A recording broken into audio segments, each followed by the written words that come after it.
In the year 711, a small but fierce army crossed the narrow waters of the Straits of Gibraltar. They came from Morocco, led by a general named Tariq. As they landed on the rocky shore, Tariq is said to have ordered his men to set their ships on fire. There would be no retreat. This was a land they would conquer or die trying. The place where they landed was later called Jebel Tariq, which means the Rock of Tariq. Today, we know it as Gibraltar. The army was a mix of Berbers and Arabs, and they were determined to expand their influence across the Iberian Peninsula, which we now call Spain. The next year, 712, saw a decisive battle. The Christian king of Spain, Roderick, led his army against Tariq's forces. The battle was brutal, and when the dust settled, Roderick was dead, and his army was in disarray. Tariq's troops marched on, taking the capital city of Toledo. Within a few years, almost all of the Iberian Peninsula was under their control. This might sound like just another battle in history, but it was much more. The arrival of the Muslims in Spain marked the beginning of a new era that would last almost 1,000 years. During this time, Islamic culture would leave an indelible mark on the land, influencing its language, architecture, and way of life. One of the most famous examples of this influence is the Great Mosque of Cordoba.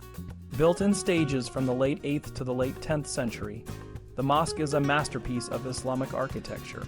Unlike the churches of the Christian world, which often have a clear focus on the altar, the mosque has a more open design. The mihrab, a niche in the wall indicating the direction of Mecca, is beautifully decorated, but it doesn't dominate the space. Instead, the entire prayer hall is a holy place, filled with columns and arches that create a sense of tranquility and peace. However, the history of the mosque is not just a story of beauty and harmony. After the Christian reconquest of Cordoba in 1236, the mosque was converted into a cathedral. In the early 16th century, the bishop and chapter decided to add a choir, effectively creating a new building inside the old one. When King Charles V visited the city a few years later, he was appalled. "You have built here what you might have built anywhere. To do so, you have destroyed what was unique in the world," he reportedly said. The damage was done, and the mosque's original harmony was never fully restored. The mosque's history is a microcosm of the larger story of Islamic and Christian interaction in Spain. Over the centuries, the two cultures clashed and blended, creating a unique and complex heritage. This heritage is still visible today in the language, architecture, and traditions of Spain. Another example of this cultural blend is a small ivory casket, now in the Victoria and Albert Museum in London. Made in 969 to 70 AD, the casket is a beautiful piece of Islamic art.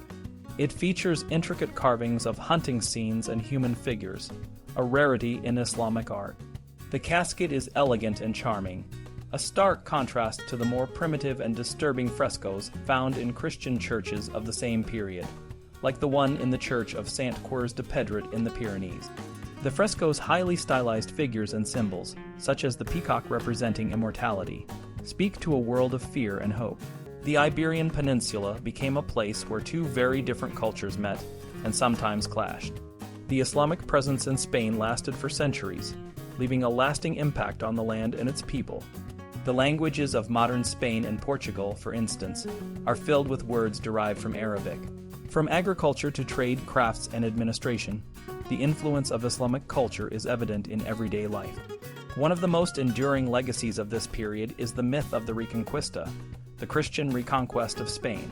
This myth portrayed the centuries-long struggle against the Muslims as a sacred and patriotic endeavor. The idea of a holy war to reclaim the land from infidels became a powerful national narrative, shaping the identity of Christian Spain. The story of Spain's Islamic past is not just about battles and conquests. It is a story of cultural exchange, of beauty and conflict, of the blending of traditions. It is a story that continues to resonate today, reminding us of the complex and often surprising ways in which history shapes our world. The story of medieval Spain is a tale of two worlds, living side by side for centuries. It's a story of conflict and cooperation, of rich cultural exchanges and deep-seated rivalries. To understand this story, we need to look at how Spain's history has shaped its national identity and how it has influenced the wider world. For a long time, Spain's national myth has been a mix of pride and prejudice. On one hand, it celebrates the bravery and resilience of the Spanish people in defending their faith and homeland. On the other hand, this myth has often been used to justify intolerance and discrimination, especially towards Muslims and other outsiders.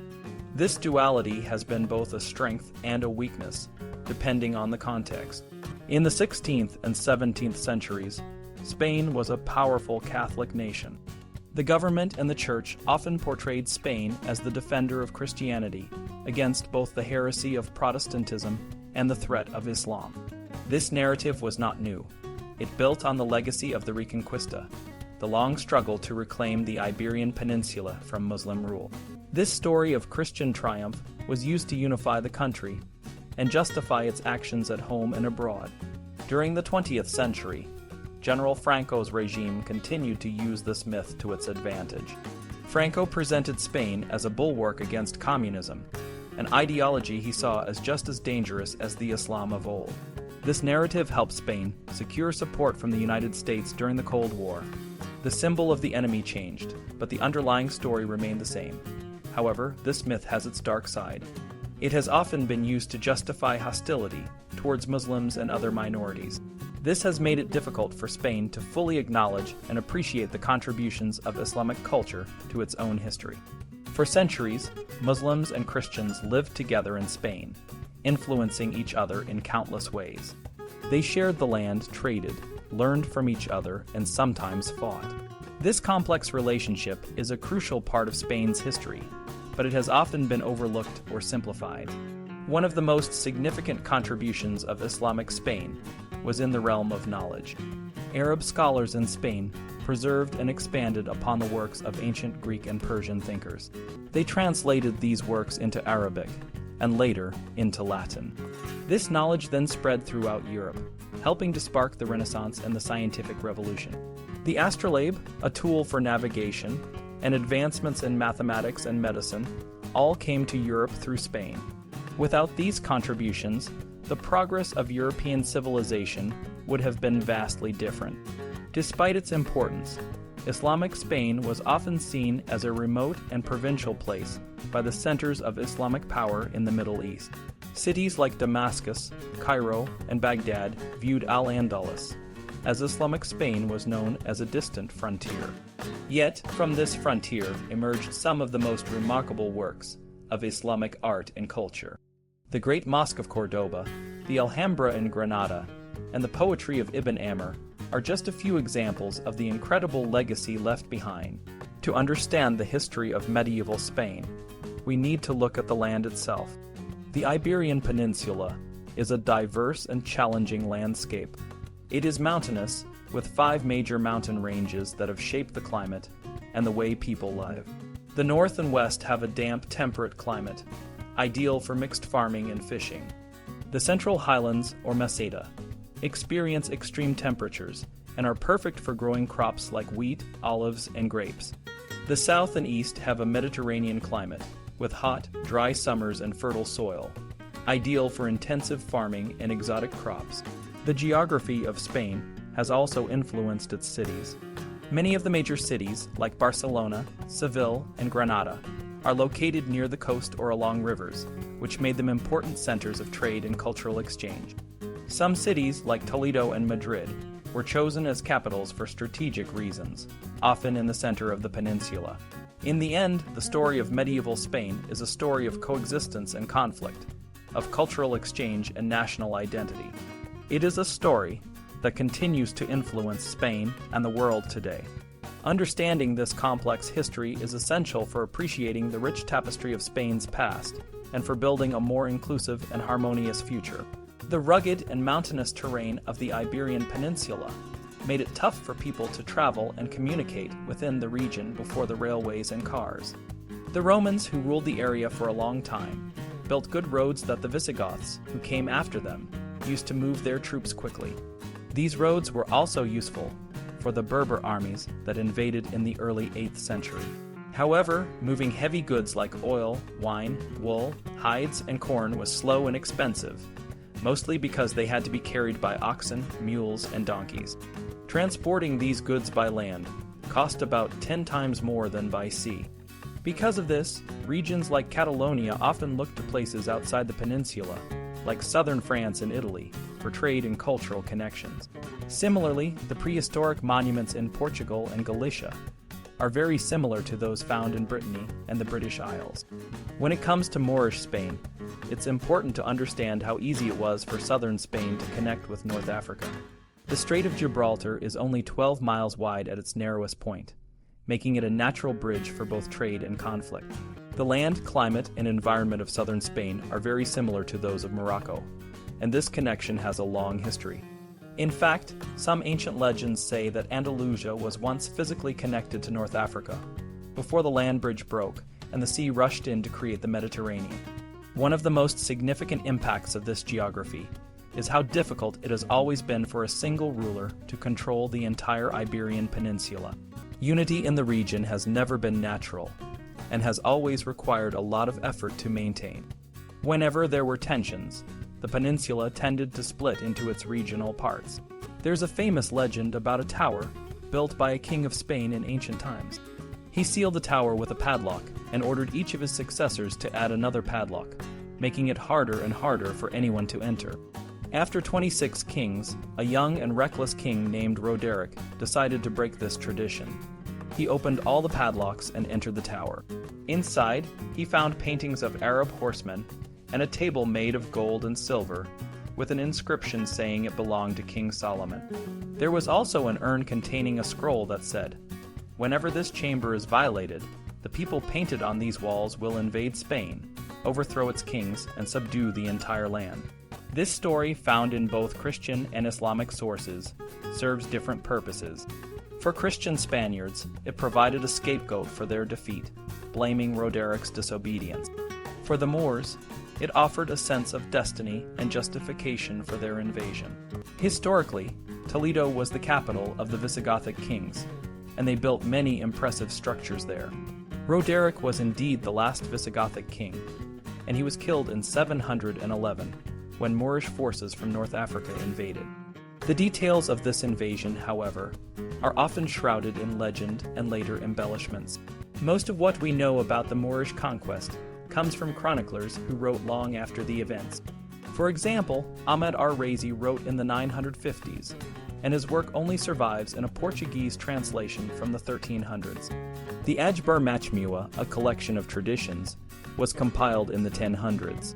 Ibn Idhari, writing in the 1300s in Morocco, and al-Makari, who died in 1632, also wrote important histories. These chroniclers were more interested in preserving traditions than in separating fact from fiction. On the Christian side, Archbishop Rodrigo of Toledo wrote a history in the 1240s, and King Alfonso X of Castile, known as the Learned, sponsored several historical chronicles in the 1200s. These sources, like their Islamic counterparts, were more focused on creating national myths than on scientific accuracy. However, there are a few near contemporary sources that provide reliable information. The most important is the Chronicle of 754, a short Latin text that describes events up to the year 754. According to this chronicle, the early 700s saw several raids from North Africa. In 711, Musa ibn Nusayr, the governor of North Africa, sent an army led by Tariq to invade Spain. Another army, led by Musa himself, followed soon after. Roderick, who had recently become king, faced opposition and fought against his rivals. In 712, a decisive battle was fought between Roderick and Tariq, likely near Algeciras and Geras. Roderick was defeated and killed. Musa then captured Toledo, executed important people, and devastated the surrounding area. He continued north to the Ebro Valley, capturing Zaragoza. The Archbishop of Toledo, the highest-ranking church official, fled to Rome. By the end of 712, Musa left Spain, taking many captives and a large amount of treasure with him. He left his son, Abd al-Aziz, in charge of the newly conquered lands. This narrative is supported by other evidence. For example, the Archbishop of Toledo's name appears in records of a church council in Rome a few years later, confirming his flight. Archaeological findings also support the chronicle's account. Some settlements show signs of violent destruction around 711 to 713, and the discovery of the votive crowns at Gorazar, near Toledo, suggests that the area experienced significant turmoil during this time. Another important document is a treaty made in 713 between Abd al-Aziz and Theodemir, a local lord in southeastern Spain. The treaty allowed Theodemir and his people to keep their land and practice their religion in exchange for paying an annual tax. This kind of agreement was common, as it allowed the Arab armies to move quickly without having to garrison every town. Only those who resisted were harshly punished, as was the case in cities like Cordoba and Zaragoza. By around 720, the Moors had pacified most of the lands previously controlled by the Visigoths, including parts of southern France. Despite the term Arab invasion, the conquerors were mostly Berbers, the indigenous people of North Africa. The Berbers were nomadic tribes with a simple economy and no written culture. They were less advanced than the people in the Mediterranean, but they were skilled warriors and quickly adapted to the new Islamic ways. This conquest marked the beginning of a new era in the Iberian Peninsula, one that would shape the region's history for centuries to come. The conquest of the Maghreb, or North Africa, was a long and brutal process that unfolded in the decades following the death of Muhammad in 632. Within a century, the Islamic Empire stretched from Kabul in the east to Agadir in the west, and from the Aral Sea to the Gulf of Aden. In North Africa, the Arabs faced the remnants of the Roman Empire, which was governed from Constantinople. By this time, the Roman Empire was weakened by the bubonic plague and economic troubles, and it was also under attack from enemies like the Persians and Slavs. The Arab armies moved swiftly through North Africa, conquering Egypt between 640 and 642, Cyrenaica and Tripolitania, modern-day northern Libya, by 647, and the province of Ifriqiya, modern-day Tunisia, by 670. They founded the city of Kairouan, which became an important center for Islamic rule in the region. However, the conquest of the Berbers, the indigenous people of North Africa, was much more challenging. The Berbers resisted fiercely and continued to rebel against Arab rule until the 740s and 750s. To control the Berbers, the Arabs often recruited them into their armies, offering them the chance for adventure, plunder, and possibly land. This strategy also helped break down the Berbers' tribal loyalties and convert them to Islam. The Berbers' fighting skills were valuable, and many were used in raids on southern Spain, which began before 711. The reasons for the shift from raiding to full-scale conquest in Spain are not entirely clear. One factor was the need to keep the Arab aristocracy, who were used to a warrior lifestyle, engaged and loyal. The Umayyad caliphs in Damascus, who ruled the vast Islamic Empire, needed to ensure the support of their nobles. Another factor was the similarity in the environments of Morocco and southern Spain, which made the latter an attractive target for the Berbers. However, the harsher, more mountainous regions of Spain, like the Asturias, were less appealing and were eventually abandoned by the conquerors. To understand the conquest of Spain, it's important to consider its history under Roman rule. The Romans brought order and uniformity to the Iberian Peninsula, introducing Latin as the language of law, government, and society. Spaniards were recruited into the Roman army, and returning veterans spread Roman customs and ideals throughout the region. Commerce flourished, with Spain's products like corn, oil, wine, and minerals in high demand. Roman roads and bridges connected cities, and the construction of public buildings, such as the theater in Merida and the aqueduct in Segovia, reflected the Roman influence. The Christian Church also played a significant role in Roman Spain. By the 4th century, Christianity was the official religion, and a network of Christian communities and bishops existed in major cities. However, much of the rural areas remained less converted. When the Western Roman Empire fell in the 5th century, it was replaced by Germanic kingdoms, including the Visigoths in Spain. The Visigoths had lived near the Roman Empire for centuries and had adopted many Roman customs. They were settled in southern Gaul in 418 and later invaded Spain, where they maintained Roman-style governance. They issued laws in Latin, minted coins based on Roman designs, and repaired Roman public buildings. The Visigothic kings like Leovigild even founded new cities, such as Rhocopolis and Victoria. The Roman order and the Visigothic continuation of it created a relatively united Spanish state. When the Moorish armies arrived, they found a well-organized society that could be quickly conquered. However, the unity of Spain was not as strong as it seemed. Local elites who wielded significant influence could make deals with the invaders, facilitating the conquest. One example is Theodemir, who may have negotiated with the Arabs. Another important group in Spain at the time was the Jewish community. Jews had lived in Spain since the 1st century and were concentrated in cities in the east and south. They faced persecution under the Visigoths, but they were aware of better treatment of Jews under Islamic rule in other parts of the Mediterranean. The Jews may have been sympathetic to the invaders and could have played a role in local negotiations. In the years following the initial conquest, Spain was governed by Arab officials based in Cordoba. The land was distributed to the Arab and Berber soldiers, but the distribution was unequal. The Arabs, who were a minority, received the most fertile land, while the Berbers, who were the majority, received less favorable land in the center and north of the peninsula. This inequality led to tensions that would have significant consequences in the future. The period from 711 to 754 is poorly documented, but the Chronicle of 754 provides some insight. During this time, the Arab governors consolidated their control, and the Visigothic nobility who collaborated with the invaders were allowed to keep their land. However, the lands of those who resisted, like the warriors of King Roderic's army and the cities that held out, such as Cordoba and Zaragoza, were redistributed to the conquerors. This redistribution, conducted by lot, favored the Arab minority and set the stage for future conflicts. The 8th century in Spain was a time of great change and turmoil.